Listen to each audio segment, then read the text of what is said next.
Good afternoon, everybody, on this Thanksgiving Eve. Thank you for joining me on Martita's Cooking. I am going to make a salsa.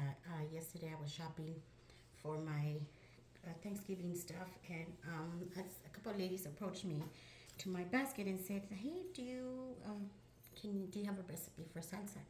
And this is the easiest. So I met Carla and her friend, and I'm going to show you the easiest dipping salsa you can make.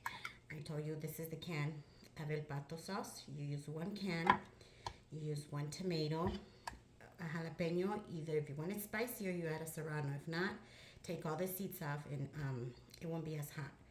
A piece of onion, you can use green onion. I prefer green onion. In this case, I'm going to use some onion to your taste.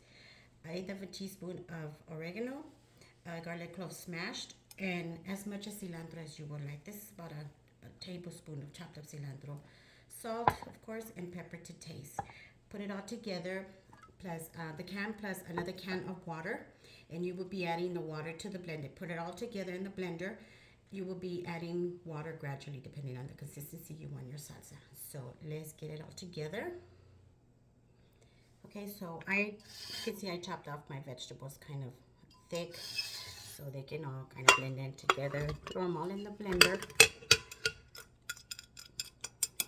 And then add your salt. In my case, I'm gonna add about a half a teaspoon of salt because the pato sauce is kind of salty itself. So, and then pepper, of course, to taste. I don't measure it. I love pepper, so I don't measure. And pour in the pato sauce and a can of water of your pato sauce. Now we're gonna blend this for about a minute and we'll see what the consistency is, and we'll come back and check to see if that's what we like. Okay, so let's get our salsa.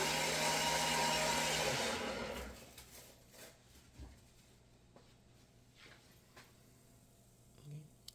So there is the consistency that I prefer, but it's totally up to you, Carla. If you want it thicker or if you want it chunkier, at this time you can add diced up green onions. You can add more tomato, cilantro.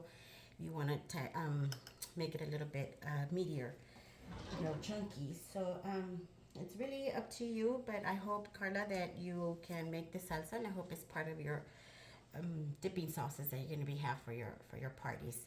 So you guys, here it is. Oh, you know what? I'm going to taste it to see if it needs salt or pepper.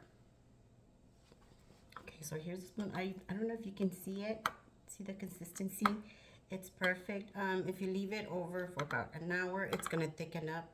Scientifically, I don't understand why, but it does. It thickens up a little bit, and I'm going to taste, see if it needs salt or anything. And it's a little bit of salt for me, but if you're going to be eating with Doritos, tortilla chips, what have you, they're kind of salty themselves, so really it's really up to you. But if I was just going to put this over some beans or quesadilla, I would leave it perfectly. If not, I would add more salt to your convenience. So try it, let me know how it turned out, and keep on seeing me for new recipes.